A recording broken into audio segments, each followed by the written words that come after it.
영어 교육 전공자가 알려주는 논리 영어 시간입니다. 안녕하세요. 리공영어TV의 민쌤입니다.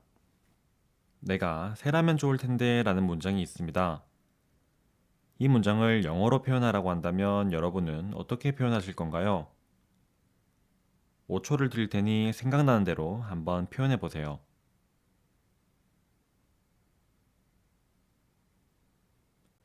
아마도 이렇게 생각하셨을 것입니다. 가정법은 보통 if로 시작하니까 if I were a bird로 표현하면 되겠지 라고 생각하셨을 수도 있고요. 또는 뭐뭐 할 텐데라는 표현은 I wish 가정법으로 표현할 수 있으니 I wish I were a bird로 표현하면 될 거야 라고 생각하셨을 수도 있습니다. 내가 새라면 좋을 텐데 라는 문장을 듣고 가정법이라는 단어가 떠오르셨다면 그것만으로도 아주 잘하신 것입니다. 여러분은 가정법이라는 말을 들으면 머릿속에 무엇이 떠오르시나요? 아마 if I were, I wish, as if 라는 표현이 떠오르는 분들 많으실 겁니다. 그런데 여러분 그거 아시나요? 사실 제가 방금 언급한 것들은 가정법이라는 문법에 있어서 중요한 키포인트가 아니라 단순히 가정이라는 말을 표현하는 여러 방법 중 하나일 뿐입니다. 그렇다면 가정법이 적용된 핵심적인 부분은 어디일까요? 바로 동사입니다. 가정법이란 무엇인지, 가정법에는 어떤 논리가 적용되는 것인지 이번 영상을 통해서 디테일하게 설명해 나가도록 하겠습니다. 썸네일에 적혀 있는 것처럼 영상을 끝까지 보고 나면 여러분이 가지고 있던 가정법이라는 문법의 패러다임이 완전히 바뀔 것입니다. 끝까지 집중해 주세요.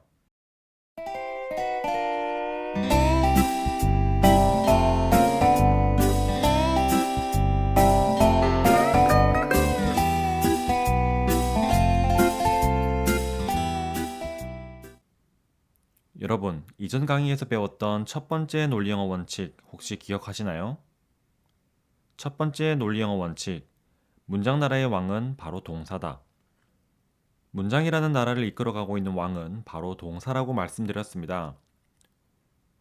왕인 동사는 이름만 멋들어진 왕이 아니라 왕이라는 이름에 걸맞게 많은 책임과 의무를 지고 있는데요. 왕인 동사가 가지고 있는 책임과 의무가 뭐냐고요? 바로 왕인 동사를 통해서 시제, 상, 태, 법 등 수많은 문법 사항을 표현하는 것입니다. 오늘 배울 가정이라는 법도 마찬가지로 이 왕인 동사를 통해서 표현하는 수많은 문법 중 하나인 것입니다.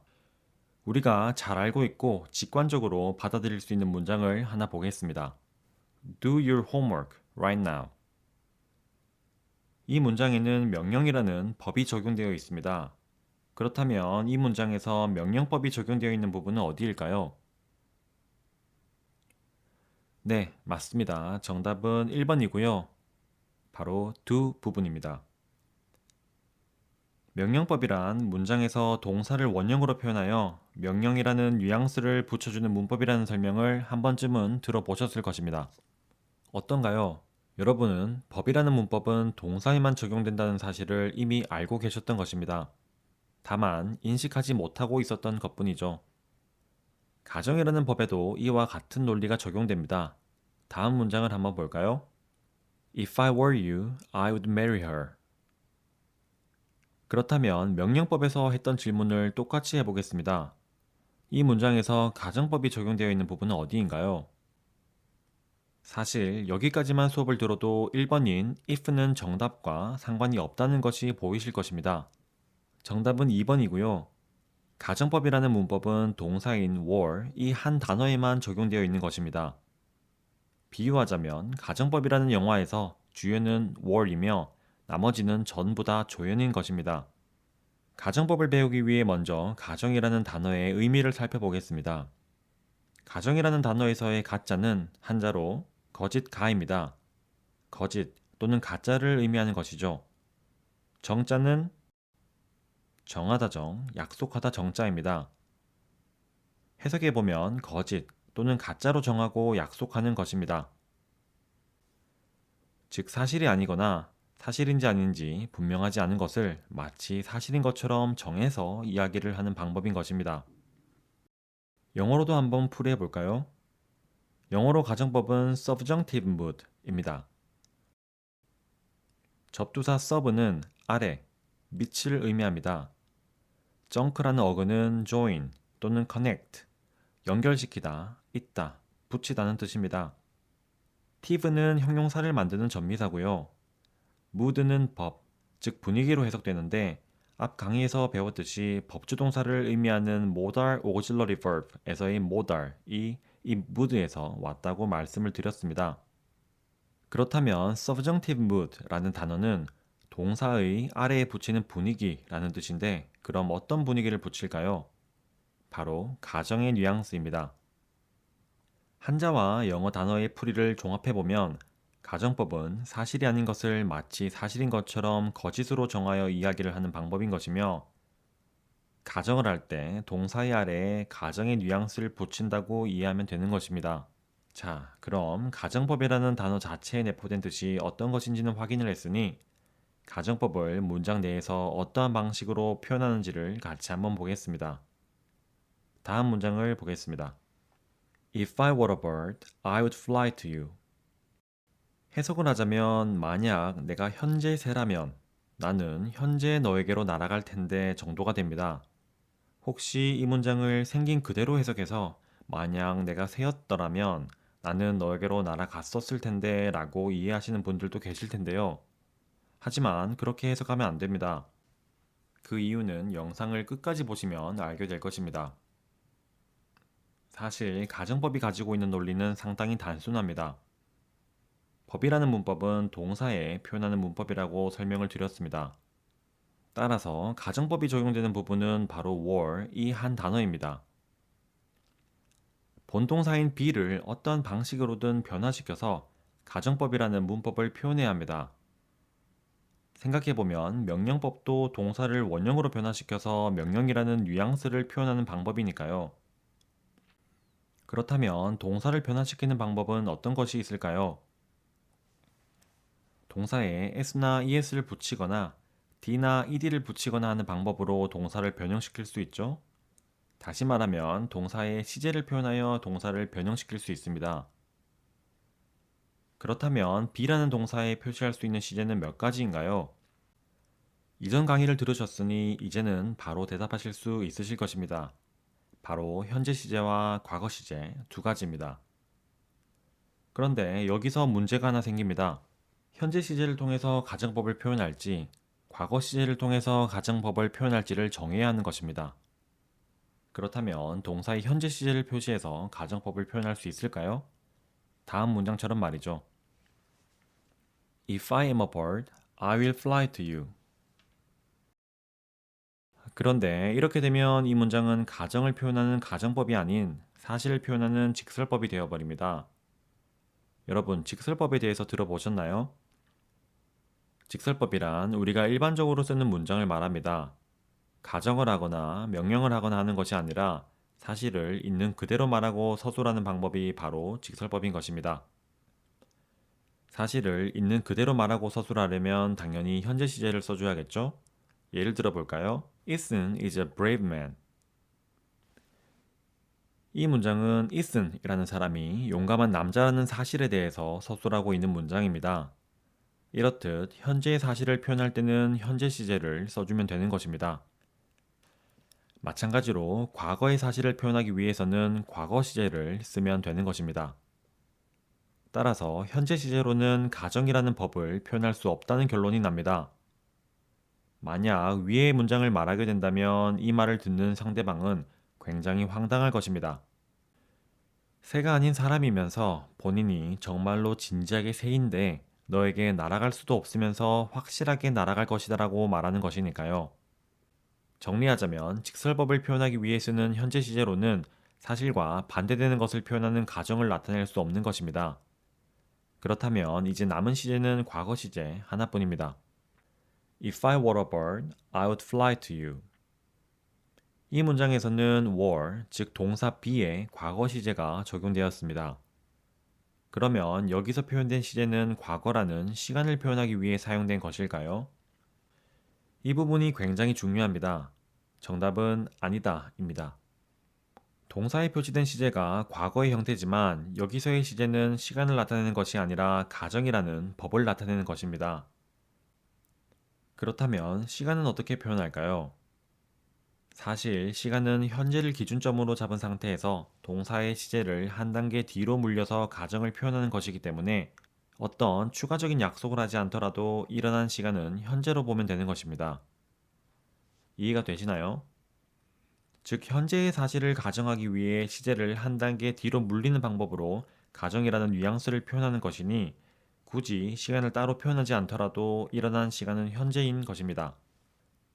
그리고 또 하나 짚고 넘어가자면 가정이라는 법을 나타내는 동사가 비동사일 경우에는 주어에 관계없이 was가 아닌 were이 오게 됩니다. 위의 문장도 과거의 사실을 말하는 직설법이라면 주어가 I이기 때문에 was가 와야 하지만 가정이라는 법을 나타내고 있음을 더 티나게 보여주기 위해서 was가 아닌 were를 써주는 것입니다. 그렇게라도 해야 생김새가 같아서 헷갈릴 수 있는 단순 과거 시제와 가정법으로 쓰인 과거 시제를 조금이라도 구분하기 쉬울 테니까요. 여기까지가 가정법 과거 설명의 전부입니다. 처음 들었을 때는 복잡한 것 같아도 한번 이해만 된다면 간단하고 단순한 내용입니다. 하지만 여기까지 설명을 하고 영상이 끝나버린다면 영상을 보고 계신 여러분들은 굉장히 당황스러울 것입니다. would fly 부분은 어떻게 되는지 궁금하시겠죠? 사실 이 부분은 가정법 자체와는 상관이 없으나 마치 접속사 if의 뜻이 가정법과 잘 맞아떨어지기 때문에 자주 같이 쓰이다가 거의 굳어져서 가정법 하면 if가 떠오르게 되는 것처럼 would가 가지고 있는 미래, 의지 등의 뉘앙스가 가정법과 잘 맞아서 자주 함께 짝으로 쓰이는 것입니다. 생각해보면 가정이라는 것은 일어나지 않은 일에 대해서 말하는 것이기 때문에 미래의 의미를 내포하고 있는 would를 쓰기에 적합한 것입니다. 그렇다고 would만 쓸 수 있는 것은 아니며 상황에 따라, 즉 표현하고자 하는 뉘앙스에 따라 법조동사의 과거형인 could, should, might 등을 쓸 수 있는 것입니다. 그렇다면 I would fly to you 부분은 어떻게 받아들이면 되는 걸까요?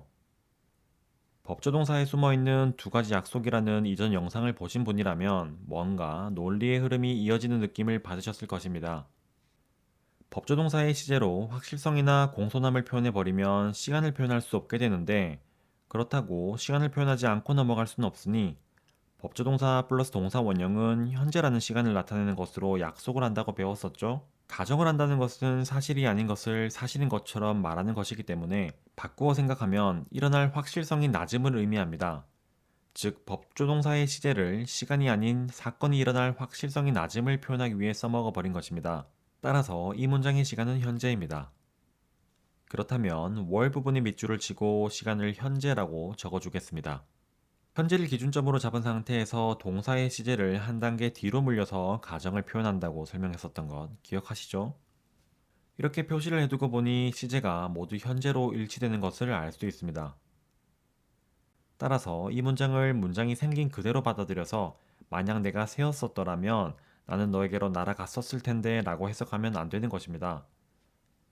그렇게 받아들인다는 것은 가정법이라는 문법을 전혀 생각하지 않고 마치 직설법인 것처럼 문장을 해석하는 것과 다름없는 것이니까요. 다음으로는 가정법 과거 완료에 대해서 설명을 하겠습니다.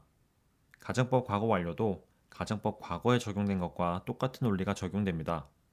다음 예문을 한번 보시죠. If we had gone by car, we would have arrived on time.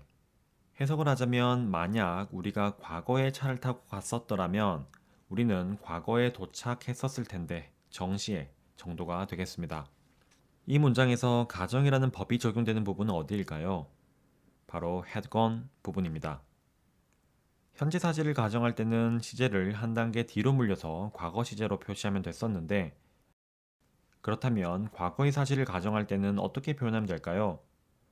논리적인 일관성을 따르기 위해서는 과거보다 더 과거인 시제가 필요합니다. 그런데 시제는 현재, 과거 두 가지밖에 없죠. 그렇다면 과거의 사실은 표현할 수 없는 걸까요? 그러면 안 되겠죠. 그래서 방법을 하나 생각해냅니다. 여러분, 과거 완료 또는 대과거를 the past of the past, 즉 과거의 과거라고 설명하기도 하는데 혹시 들어보신 적 있으신가요? 완료라는 개념은 과거라는 개념과 밀접한 관계를 가지고 있습니다. 이러한 사실에 착안해서 과거 완료의 생김새를 잠시 빌려오기로 합니다. 사실 완료라는 것은 어떠한 모양새 또는 생김새를 의미하는 aspect, 즉 상이라는 개념이지 시제라고 표현되는 tense의 개념이 아니긴 하지만 의미상으로 봤을 때도 맞아떨어지고 여기서는 또 딱히 다르게 표현할 방법도 없으니 과거 완료의 꼴을 잠시 빌려오는 것이죠. 그리고 과거 완료를 통해 과거의 사실을 가정하는 것이라고 약속하게 됩니다. 따라서 앞으로 여러분은 가정법에서 과거 완료인 had pp를 만나게 된다면 그 부분을 밑줄 긋고 시간을 과거라고 적어주면 되는 것입니다. 여기서도 마찬가지로 가정법 설명은 여기까지가 전부입니다. if와 마찬가지로 would have pp 부분은 would가 가지고 있는 뉘앙스가 가정법과 잘 맞아떨어지기 때문에 자주 함께 짝을 지어 다니는 것이라고 꼭 알고 계셔야 합니다. 상황에 따라서, 뉘앙스에 따라서 법조동사의 과거형인 could, should, might 등이 쓰일 수 있다는 것도 알고 계시면 좋겠죠? 그렇다면 would have arrived 부분도 한번 살펴보도록 하겠습니다. 이 문장을 보면 법조동사 would에 표현된 시제는 시간이 아닌 확실성이 낮음을 표현하기 위해 사용되었습니다. 시제를 확실성이 떨어짐을 표현하기 위해 한번 써먹어 버렸기 때문에 시제로 시간 표현을 할 수 없게 되었습니다. 하지만 시간 표현은 중요하니 하긴 해야겠는데 어떻게 여기에서 과거라는 시간을 표현할 수 있을까 생각하다가 좋은 생각이 하나 떠오릅니다. have pp를 법조동사와 함께 붙여 쓰는 것이죠. 법조동사 플러스 have pp 이렇게 말입니다. 그리고 이것을 과거라는 시간을 나타내는 것으로 약속하자라고 정하는 것입니다. 그렇다면 이 문장에서 would have arrived를 밑줄 치고 과거라고 적어주면 되겠죠? 그러고 나서 전체 문장을 보게 되면 if절의 시간도 과거, 위로 시작하는 주절의 시간도 과거로 일치하게 되는 것입니다. 여기까지가 여러분이 가정법 과거 완료라고 알고 계셨던 문법의 전체 내용입니다. 어떠신가요? 이제 여러분은 가정법이라는 말을 들었을 때 단순히 if가 먼저 떠오를 일은 없으실 것입니다. 자, 그럼 오늘 배운 내용을 정리해 보겠습니다. 가정법이란 거짓으로 정한다는 뜻으로 사실이 아니거나 사실인지 아닌지 분명하지 않은 것을 마치 사실인 것처럼 정해서 이야기를 하는 방법을 의미합니다. 또한 명령법, 직설법, 가정법 할 때의 법이라는 문법은 문장의 중심이 되는 동사를 변화시켜서 원하는 상황을 표현할 때 쓰입니다. 현재 사실을 가정하기 위해서는 동사의 시제를 과거로 한 단계 뒤로 물려서 표현하고 과거 사실을 가정하기 위해서는 동사를 과거 완료인 had pp 꼴로 써주면 됩니다. would, could, should, might와 같은 법조동사의 과거형은 확실성이 떨어짐을 표현하기에 알맞습니다. 따라서 가정법과 함께 짝을 이뤄서 쓰기 좋습니다. 법조동사의 시제를 확실성이 떨어짐을 표현하기 위해 써버린다면 시간을 나타낼 수 없습니다.